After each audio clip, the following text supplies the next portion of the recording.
Hello दोस्तों, नमस्ते, प्रणाम। आप लोग कैसे हैं? आशा करते हो आप अच्छे होंगे। आइए दोस्तों, आप लोग के बीच में एक भोजपुरी सॉन्ग गा रहा हूँ। आप लोग को अच्छा लगे तो लाइक कमेंट कीजिए और हमारे चैनल को सब्सक्राइब कीजिए। जहिया से गईल बाड़ गोदी में खेला के, जहिया से गईल बाड़ गोदी में खेला के, लइका तोहरे के पापा कहता, हमरा सैया जी के चाचा कहता। लइका तोहरे के पापा कहता, हमरा सैया जी के चाचा कहता। ढेरों दिन से खोजो ताटे रोवता चिल्ला के, ढेरों दिन से खोजो ताटे रोवता चिल्ला के, लइका तोहरे के पापा कहता, हमरा सैया जी के चाचा कहता। कितनो मनाई दूध पेनी धराई तो निको नहीं चुपाला हो। सास ननद गोतिन देवरा के छोड़ सैया के कोरा न जाला हो।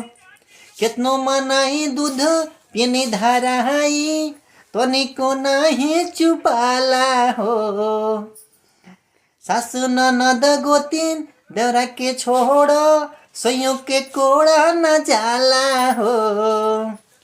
रही जात मन हमार भीतरे लजा के, तने बेरी में का तू गईल सिखा के, लइका तोहरे के पापा कहता, हमरा सैया जी के चाचा कहता। लइका तोहरे के पापा कहता, हमरा सैया जी के चाचा कहता। तो दोस्तों, गाना कैसे लगा आप लोग को? अच्छा लगा हो तो लाइक कमेंट कीजिए और हमारे चैनल में बने रहिए दोस्तों आप लोग। भइले ज्यादा नैहर वादा लागता भेद खोलवाई हो। विपत के घड़ी गोविंद खड़ाई कहरी लागे पिया से पिटवाई हो। भइले ज्यादा नैहर वादा लागता भेद खोलवाई हो।